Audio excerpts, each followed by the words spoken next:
Hello everybody, this is Carlo here from Forge Glory Custom Leathercraft. I'm going to do another video and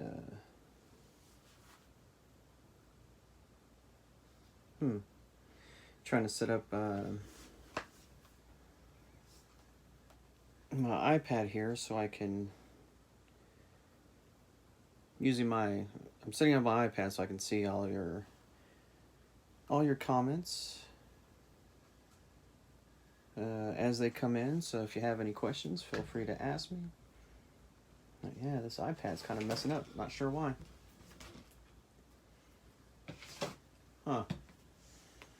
Well, that's frustrating.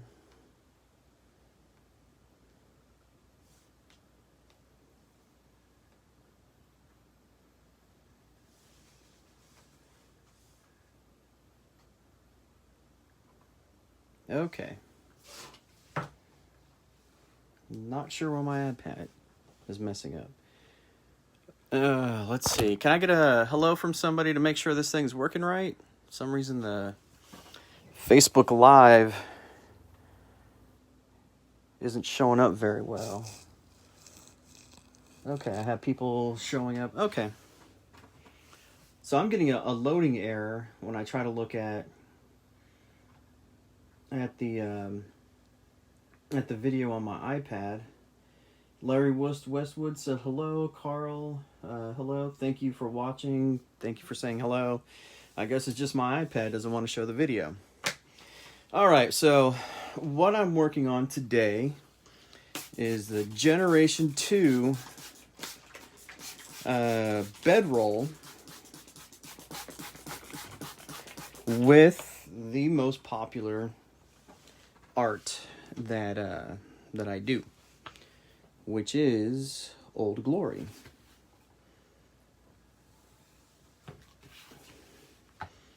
So as I'm working, I'll kind of give an explanation of what I do and why I do it. And Aaron Mead, hey buddy, how you doing, man? Anybody who has questions about what I'm doing or how I do things, or whatever you want to know, feel free to ask me.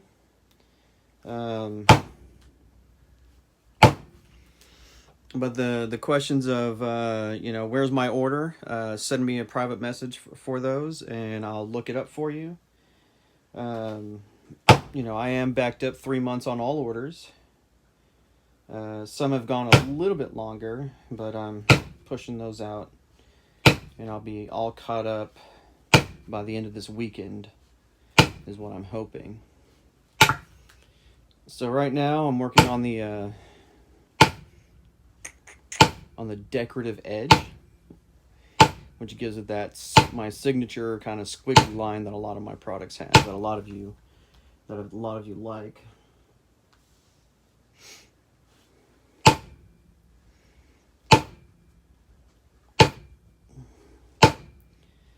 So one of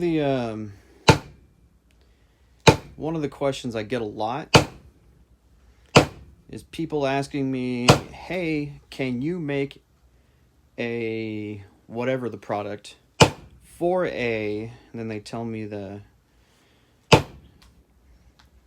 tell me what kind of bike they have.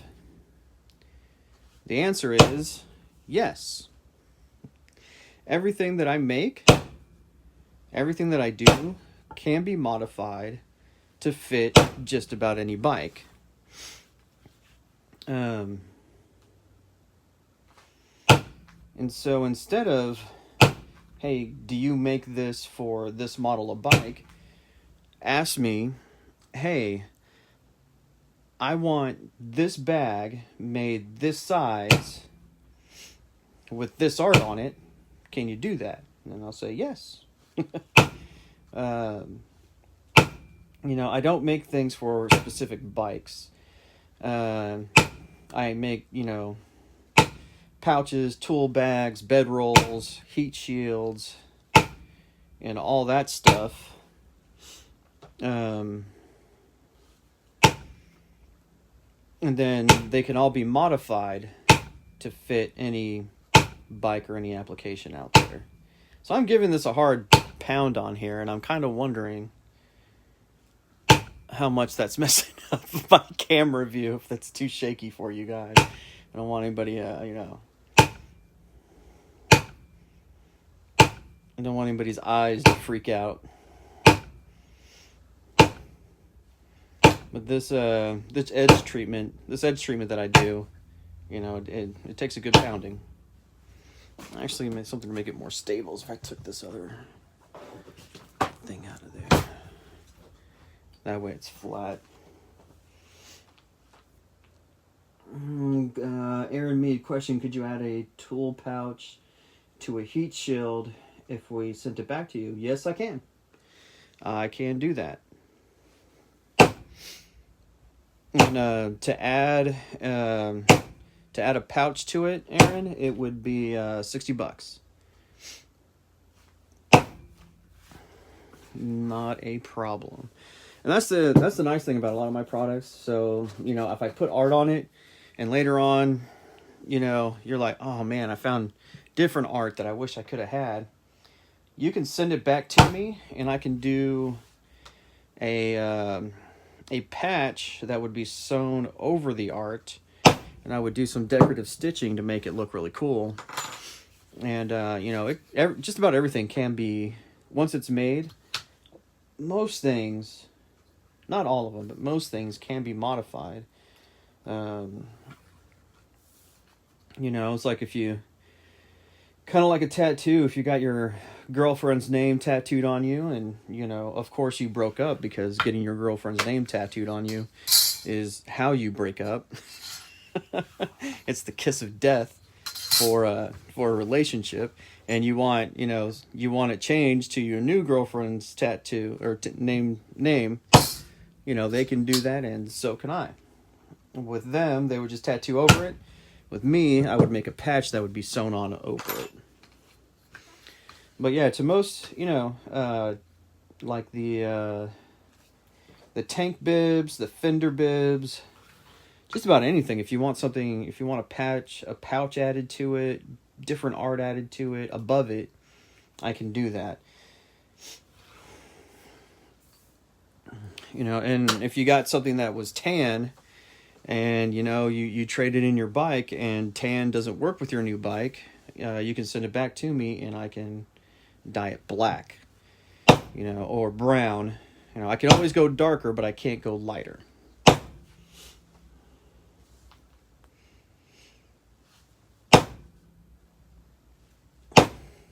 But yeah, and a lot of people are used to shopping.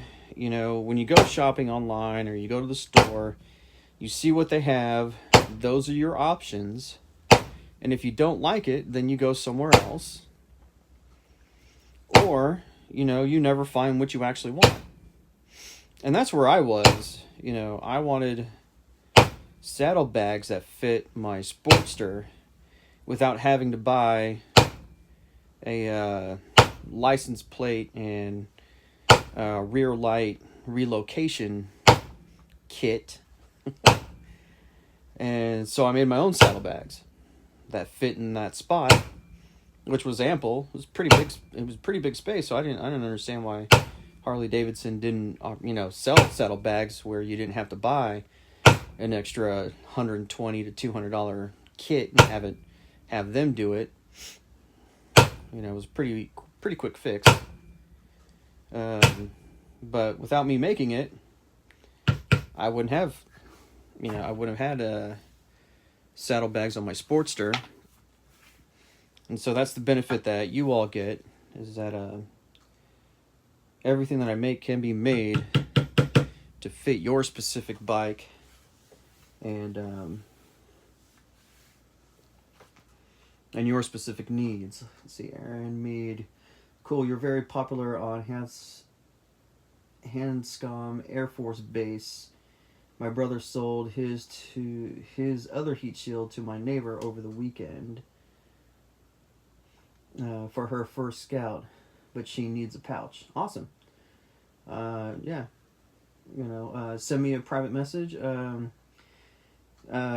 send you my address. You can send it back, and I'll set up a way to make the payment on PayPal.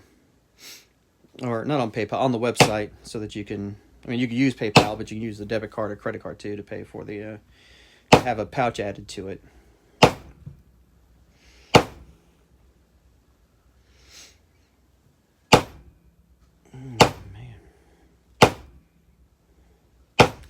I don't know if you guys can see over here, but today is a bedroll day. I'm making a lot of them.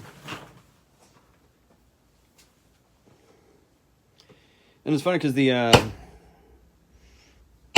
person who actually ordered this one called me today, or this morning, and he was like, "Hey, just wanted to check up on my order, see where it was." And I was like, "It's actually on my workbench right now." And I cut all the leather last night for about 8 different bedrolls.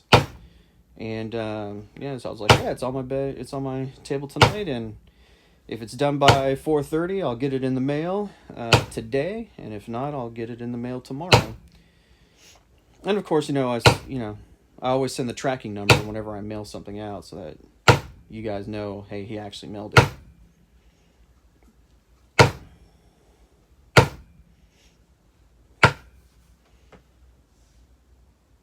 Wow, we have a lot of people watching. This is amazing. I actually, it's, what time is it? I don't know what time it is. It's like 1 o'clock in the afternoon, so on a Thursday, so I was like, I'm not gonna get a lot of people watching. People gotta work. Maybe you all are stuck home because of the coronavirus, or you're working from home because of the coronavirus. Or maybe you're unemployed because of the coronavirus. That's, a couple buddies of mine got unemployed. Kind of sucks. But thank you all for watching.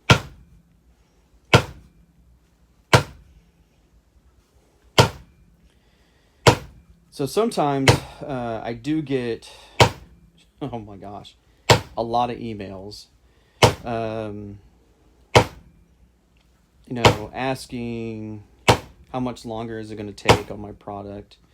And, I'm trying to mitigate that, because I mean, every minute I spend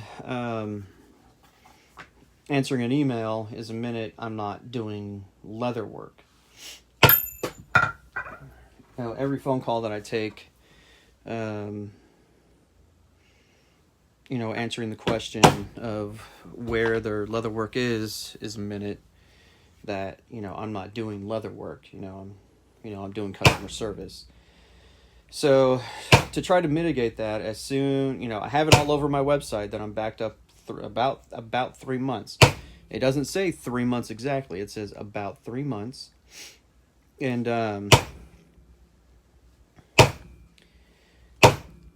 so as soon as an order is made, I'm going to start sending out an email saying, hey, this is about how much I'm backed up. And of course, whenever I start on your product, I send emails out. And when it ships, I send another email with the tracking number. And so, that's my efforts to lessen the email and phone and text traffic of people asking me how much longer, so that I can, focus on getting the actual work done. Where did I put my ruler? Do you guys see where I put my ruler? I'll put it over here. Diana Nichols. Oh, you must be just tuning in. Diana Nichols. What's your lead time on a couple of heat shields for Harleys? Everything is backed up at about 3 months. So, and here next month, just so everybody knows, here next month, all my regulars who know how far I get backed up, they start ordering for Christmas. And so by October, orders, I'm looking at hiring some people for the Christmas rush, but if it's just me, You know, if you're ordering, you know, in October, you're not going to get it until January. And so, you know, if you were thinking about getting that special someone the gift of leather for Christmas, this month and next month is when you need to start, was when everybody needs to start doing it. Because here, I mean, with the holiday rush, you know, you're going to be looking, you know, in October, you're going to be looking at not getting the product until January. And that's better than last year. Last year, for the most part, for most of the year, I was backed up 6 months on orders. And this year, I'm around 3 months. A little over 3 months right now. Except for a couple that have taken a little longer. Because they've kicked my butt.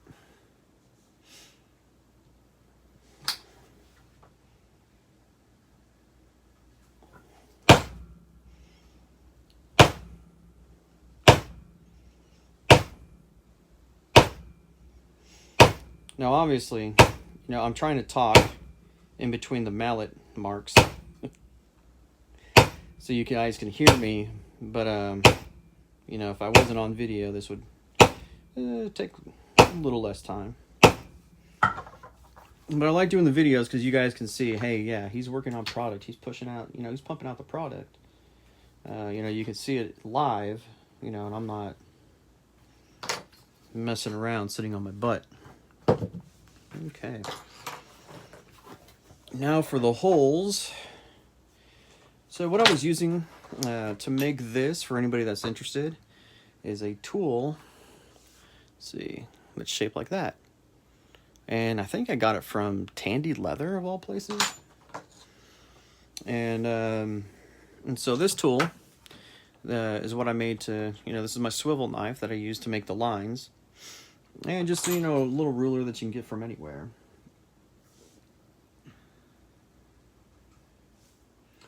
Let's see, Larry Westwood said, my first time being on here and don't know what all you create. What are you creating now? Right now, I'm making a bedroll.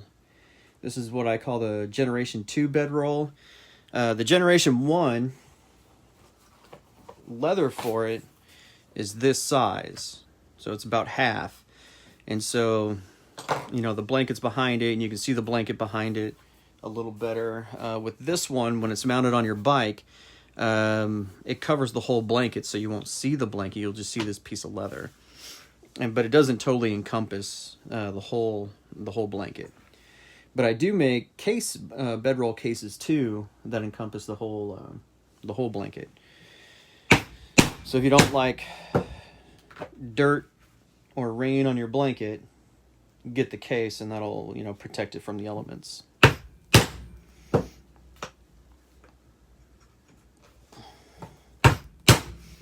So this is Craft Tool 1.5 inch punch.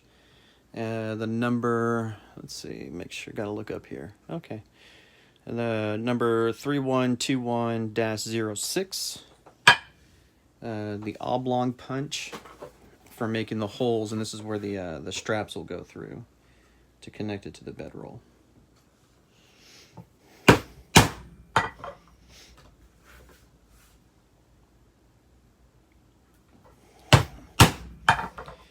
And, you know, I don't want to be, you know, this is very sharp, and I don't want it to dull, so I have the rubber mat down so it doesn't dull out the blade. Alright, now here.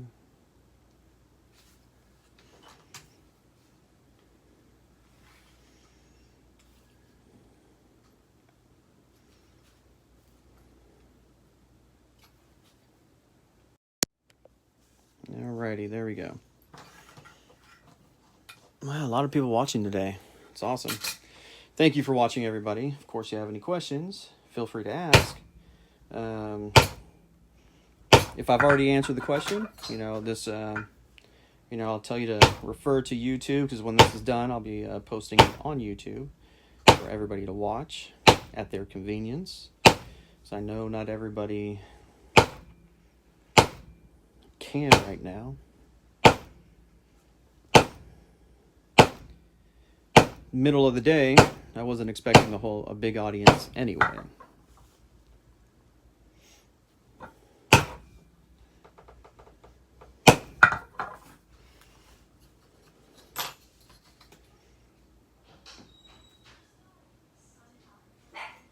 Oh, it sounds like my wife and at least one of my kids are home. So if you hear any noise in the background, that's what's going on.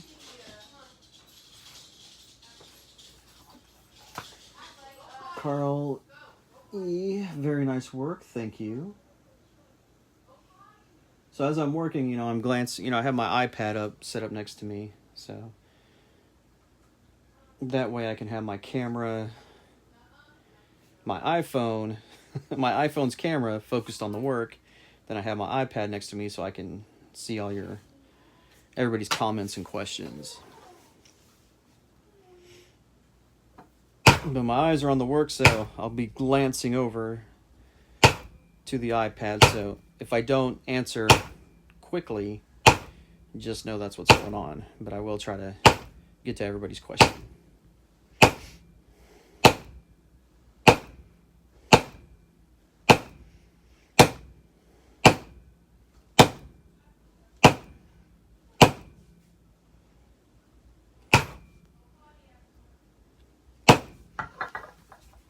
There we go.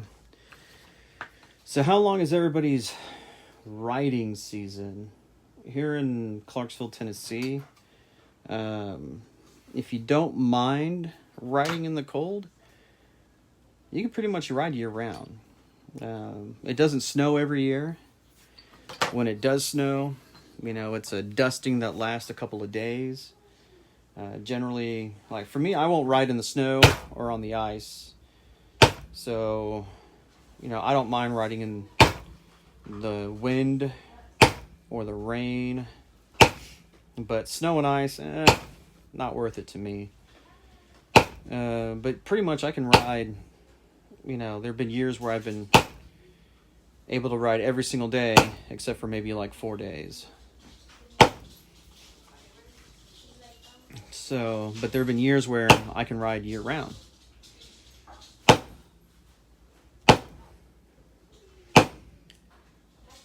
I put on my battery heated gloves, and I put on some Army cold weather gear, and I'm generally good year round, no problems. As for around town, if I was going out of state, then yeah, out of state on a longer trip, then yeah, I'd probably invest in some heated jacket, heated pants, and stuff like that. But around here, don't need it so much.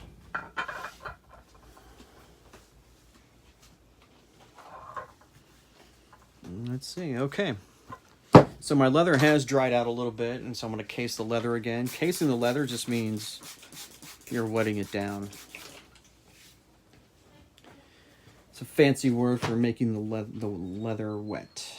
And this art's too big. Great. I'm going to go find a different piece of art.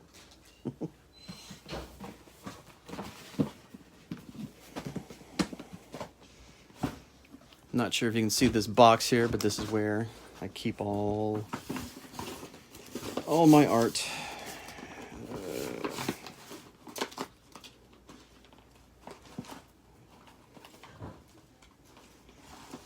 And this one's going to have the American flag on it.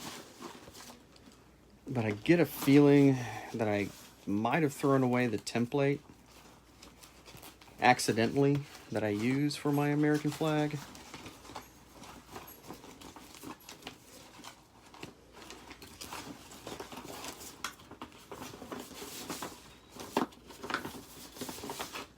Come on now, where are you at? Where are you at?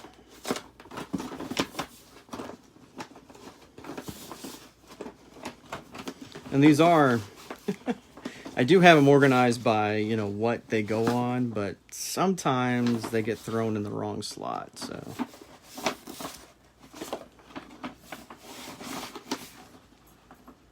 Oh, jeez. Come on. Just one American flag. That's about 6 inches and a quarter. Oh, no. Of course not.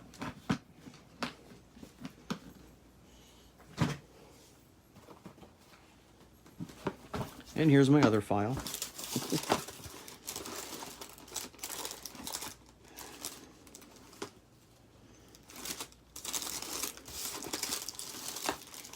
And it's the American flag I usually use on the wallets.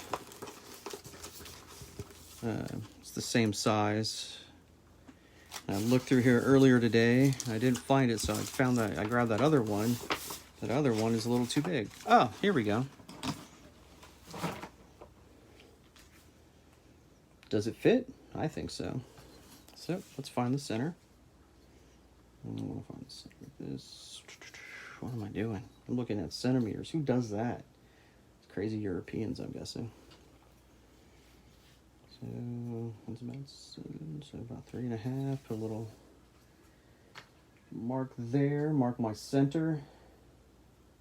Ooh, so this is 6. So 3. So this is what we're looking at.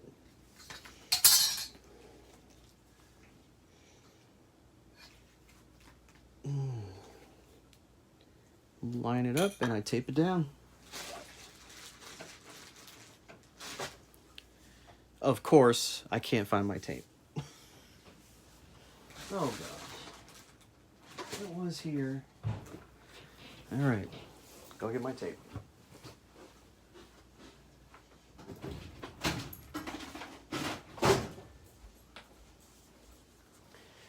So when I tape things down to leather, I generally use just regular masking tape.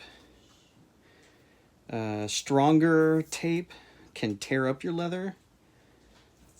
So when you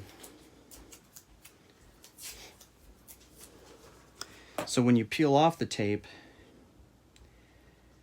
it might be damaging the surface of your leather. You don't want that to happen.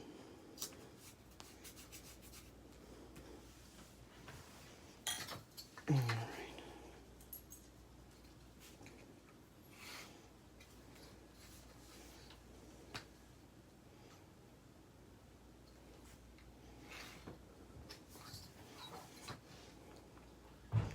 I could freehand this, but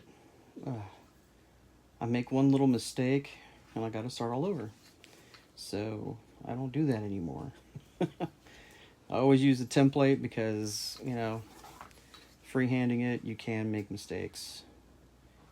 Just kind of helps stop with mistakes, and you know, nobody wants if I make a mistake and I try to hide it, nobody wants that. You know, some things I am able to hide and it doesn't affect anything, but some things you can't. So I usually use, you know, some kind of template to make things work. And so this is one of those things where, you know, other companies, they're not going to draw it all on by hand. They're going to have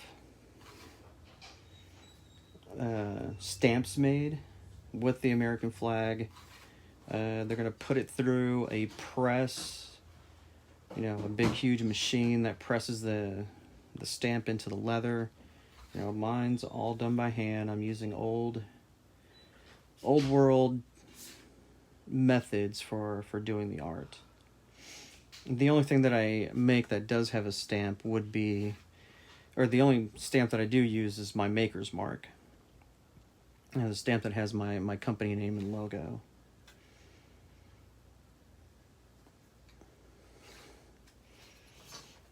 Okay, let's see if anybody has any questions. I've just got a lot of followers, a lot of people following.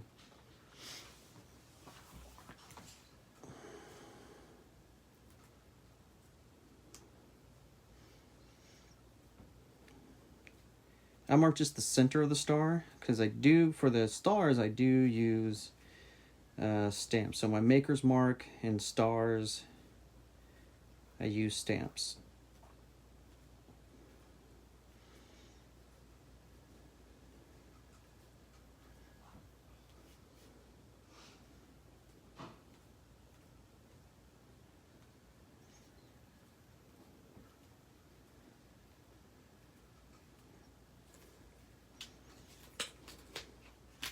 And there we go.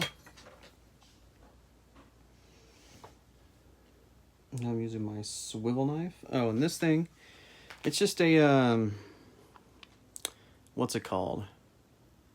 What do they call it? I can't remember the name right now. It's a stylus. And, you know, it's not a pen, doesn't have any ink in it. And it has, you know, you can get them with different shaped ends so that you can get different angles and different things going on that you can do with them. But I just use a straight stylus for most of my drawing.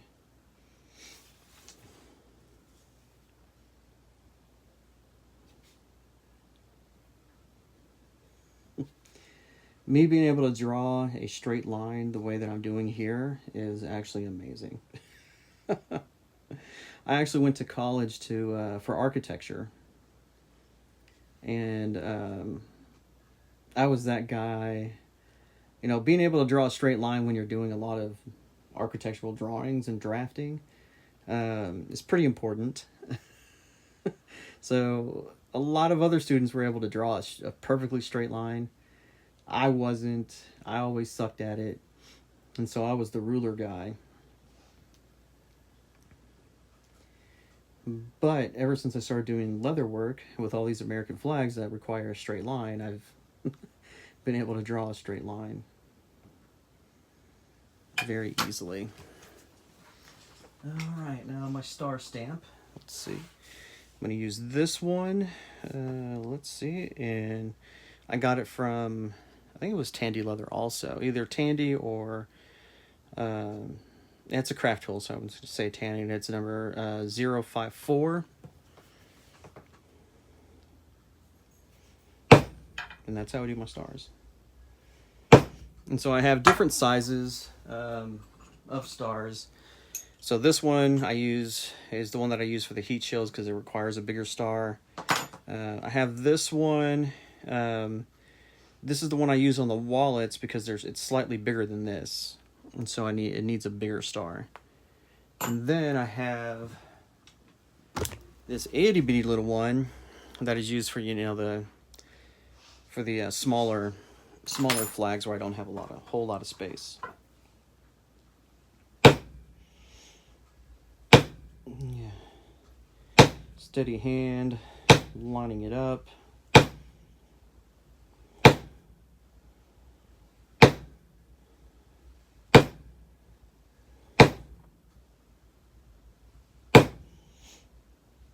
And when I first started, I had to draw out a grid on paper, and then I would put the star over the paper, line it up on that grid, and I'd give it a little tap to give it a little indentation, and then I would remove the paper, and then I would do the type of taps that I'm doing now to get the real indentation. But after a while, you get used to lining it up. So you don't have to use those safety techniques, so you don't screw it up as much. And so the method I used to use took a little more time. The better you get, the more you can freehand stuff, the better less time I have to spend on each project. So you're going to look over to Facebook. Larry Westwood asked me what the template was made of. Paper. And then I take normal packing tape and I tape the front and I tape the back. And then I have... And so that's what this template was made out of. It's just regular paper. I printed it off, got the flag image off the internet, printed it off, cut it out, put tape on both sides to kind of laminate it. And I started doing that because I would put the actual paper on there, but the leather is wet, and so the paper would tear. So that sucked. Did that a couple times, and then I realized, okay, I'm doing this wrong. I need to laminate it. And so for these that I'm going to use over and over again, I laminate it with just, regular packing tape. If it's one where, it's somebody's name and it's a different name, I don't laminate it, because if it tears, it doesn't matter. That was a one-time use. And then I have these kind of templates where this was drawn by hand by me. And so I draw it on this paper, not paper, but like plastic liner stuff. And I draw it on there. And so then I have my template and I don't have to tape it or anything. So that's how I make templates. Sometimes I draw it directly on the, I guess that's plastic. I don't remember what it's called. There's a special name for it. But tracing paper. Sometimes I draw it directly on the tracing paper. Sometimes it's, somebody will send me a drawing in a picture on Facebook and say, hey, I want this. And so I'll just print that out and on paper, cover it with tape on both sides and use that. But, so there's various methods that I use to get the art.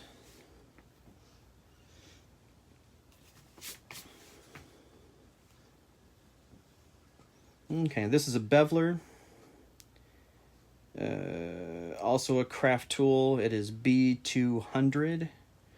And it's just it just has an edge on it so that I can bevel the edges that need to be done.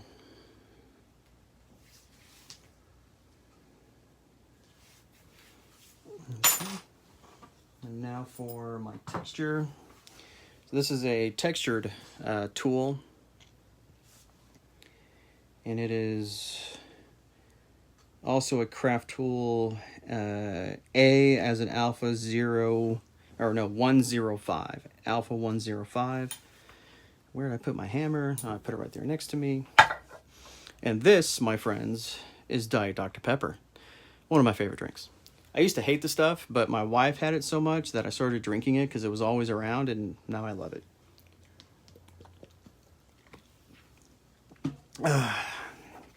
All right.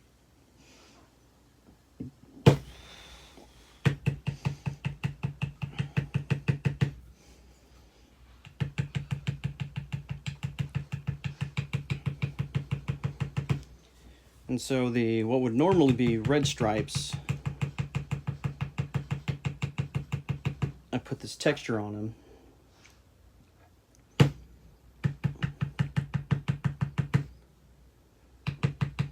Kind of differentiate how it all looks. Now this is the common tap, tap, tap.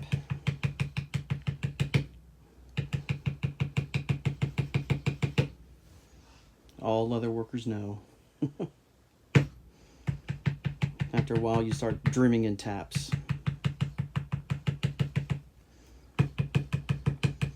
Now you see, this is how a maul is supposed to be used. When I did this design, I was using it more like a hammer, like that. But here, oops, made a little mark. I'll have to fix that. But here, so the maul is made so that when you grab it here, you have this nut here at the end, so it balances it out.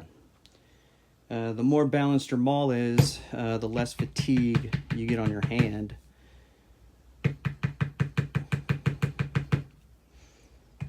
And the more you can work. And some people will use a mallet to do all this, but that that'll tire your hand out. And they have mauls of different weights.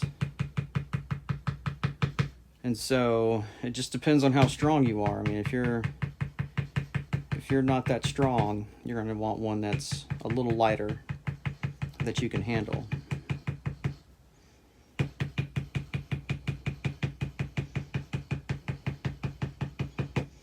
But the more the maul weighs, the less force you're going to have to use. But you have to hold it. You have to hold it up. Let's see, looking over on the iPad, any questions? Nope, not a lot of questions, but a whole lot of people following. Thank you, everybody, for following. Taking time out of your busy day to follow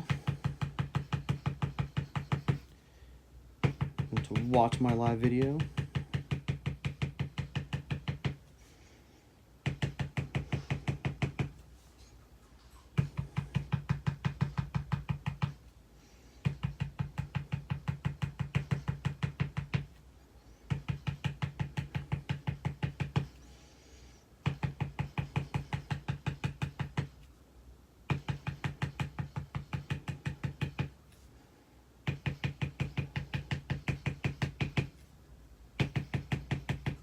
All right, and we are done with that. Next, we're gonna dye it.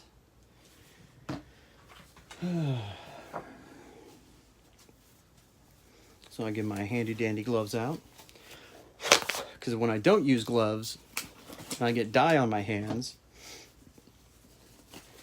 These brown spots on my hands, and it just looks like I pooed on my hands. Nobody likes that look. So, I wear gloves. Now for this, because I'm not dealing with fine edges, I'm not using, usually I use makeup brushes. This is just a brush. Believe I got it at Walmart. It was in one of those bins where they're like, oh yeah, brushes, a whole set of brushes for like $5 or whatever. So this is a cheap brush. Now, if I was doing like very fine points, I would use an expensive makeup brush. But since I'm not, and my leather has more of a, I like when it's on brown, I like the rustic, uneven look of dye. That's my style. I know some people don't like it, so they don't buy my stuff, but they'd rather have it spray painted on. Not spray painted, but, use an airbrush, which gives it a more even coat to it. But, I like the rustic look to it. I like the lines that it creates, the patina. I think it looks better. It gives it more warmth. I don't know. I don't know if that's the right word for it, but it gives a warmth to it, so it looks different. Character, that's what I'm looking for. Character.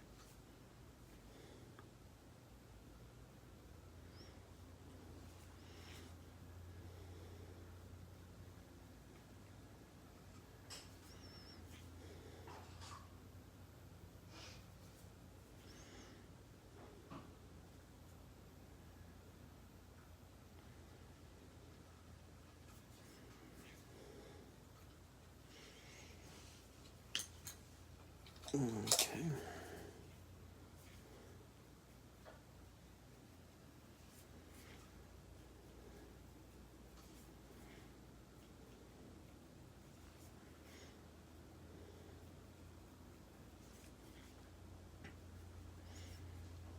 And here we go.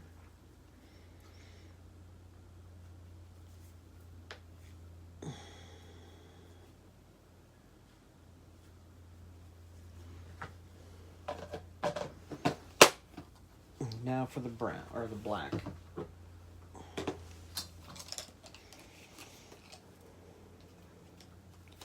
And I'm lazy. Instead of washing out my brushes, I just bought a second set of brushes. One for black, and the other ones are for the browns and the tans. And this also, since I'm not doing very fine lines and getting very fine detail, this is also one of those cheap brushes that you can just buy at Walmart or Harbor Freight.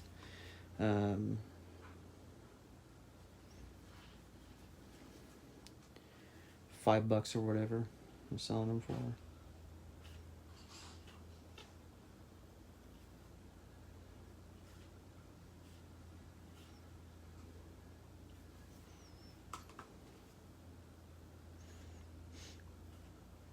And putting it on like this by hand, I like the quality it gives to it. You know, it gives it a handmade quality look to it. Now with the browns, they do end up streaky, but with the black, I think streaky black looks bad. It just looks cheap. So I don't do that with my black colors. I put on some good coats so that it's all one solid color. I just think it looks cool with the browns, but not the black. I think the black looks, it's like, ooh, that's fading, that's cheap.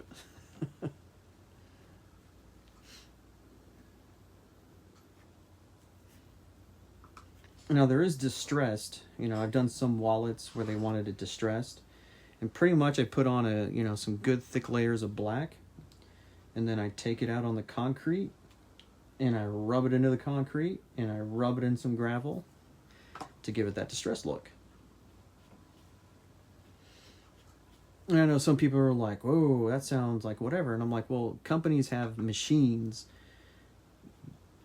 that are pretty much, they have textured machines to make that, give it that used, distressed look. But, I actually use what distresses leather. You take a tumble, you're wearing leather, you're going to distress your leather.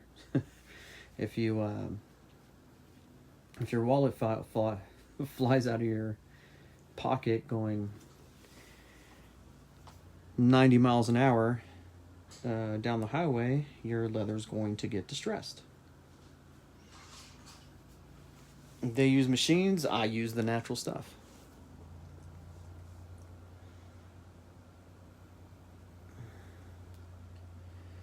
Zach Casey, you do great work. I definitely got to order some things. Well, I look forward to making them for you. Whatever you want, just tell me, and we'll come up with some good ideas. Now I've lost. There we go. So I use the brush for to get those spots, but now I'm going to use a wool dauber. So it's just a piece of metal with some wool at the end.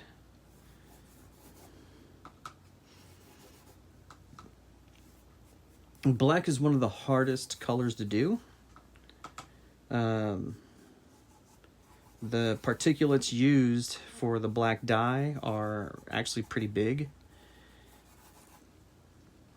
And so generally, you have to coat the leather several times with the dye.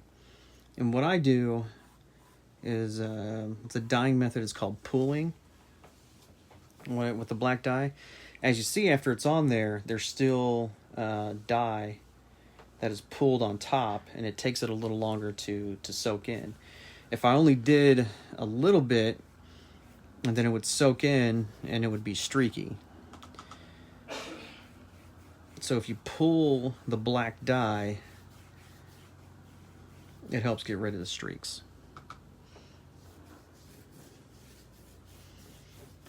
So not only are you saturating the leather, but you're putting a layer of dye on top of the leather that is going to sit there. Because as you see how fast that soaked in? That's some dry leather.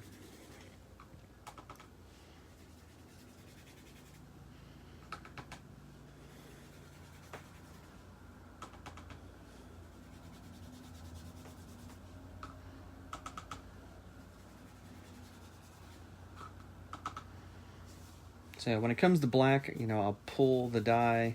I don't do that with my browns or tans. I like the patina look to them.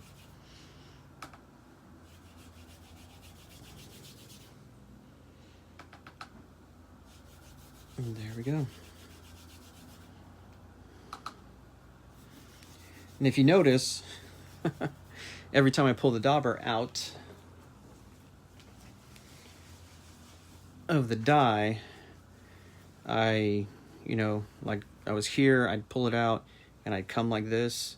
I'm doing that so that nothing drips off the dauber onto the art and ruins the art, because that's very upsetting.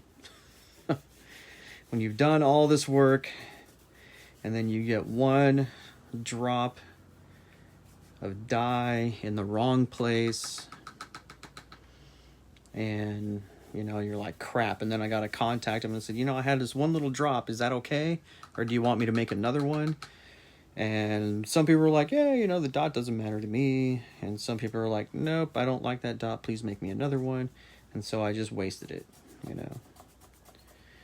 I wasted some pretty expensive leather.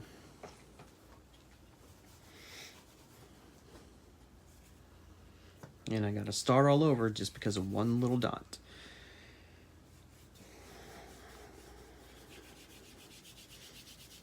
And all those start overs, add to the cost of production, so they add to the cost of you. So I don't have to add that cost, I don't have to pass off that cost to my customers. I just learn techniques to be very careful.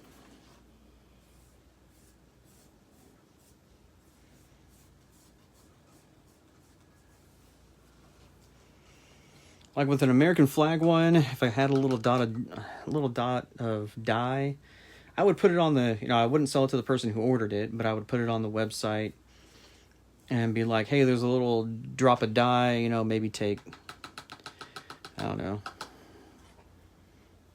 10, 20 bucks off the price, sell it at a discount price because it got a little messed up.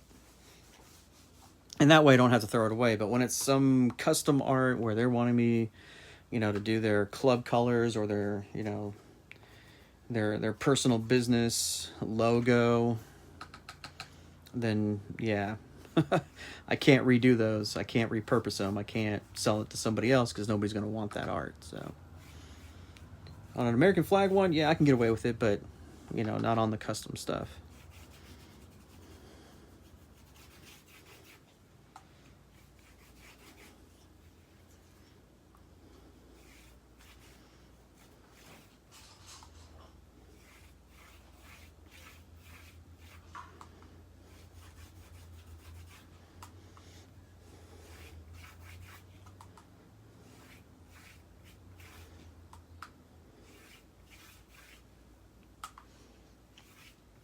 We're almost done here.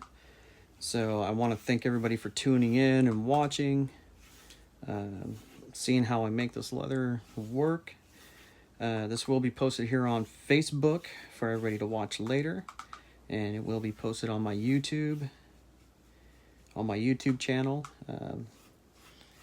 Please head over there, like and subscribe. It really helps the channel out for me to find more people who are interested in my artwork, and people who are customers, and helps me get the word out about what I'm doing. So please consider liking and subscribing if you like the content that I make.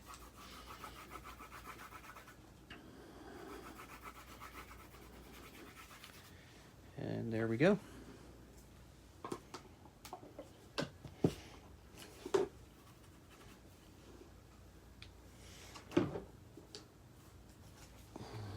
Dab this up a little bit.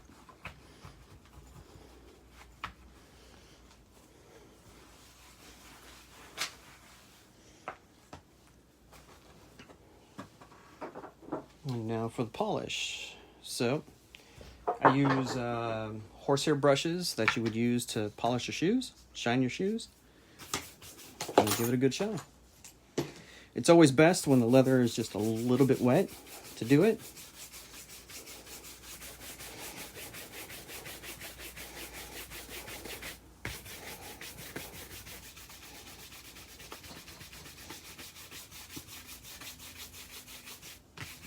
Not sure if you can see how it makes it shiny in the video, but up close and personal, it makes a difference.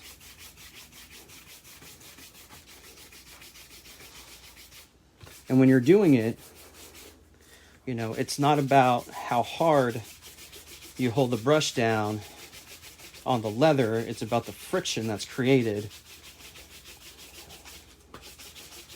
as you go over it. It's that friction that heats up the leather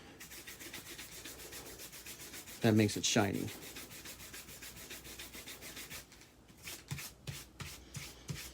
There we go, folks. So my next step, which I will not be doing in this video, will be to dye these. And these are the stays. And they're going to go around like this. Put the buckles on it. And then dye the backing. That's the back plate. And then these are the straps that need the buckles. And then it'll all be done. But I will be doing that off camera. Thank you everybody for watching. Remember, here at Forge Glory, my shop is all about the leather, your design, and my shop coming together to make some great products. If you're looking at my website and you don't see what you want, contact me and I can make it. This is a custom leather shop. I'm not stuck into making only certain things. If I have the skill to make it, I will make it. If I don't have the skill to make it, I'll tell you I don't have the skill to make that. And I'll probably recommend somebody else that can. But that's what my shop's about. It's about your design, your art, how big you want it, how tall you want it, how long you want it to fit your needs. And that's what I make. So if you ever have the question, hey, I wonder if he makes this for my bike, the answer is yes. Tell me the size, send me the measurements, and we'll make it. Thank you all for watching. Have a good one. Take care of each other. See you all later.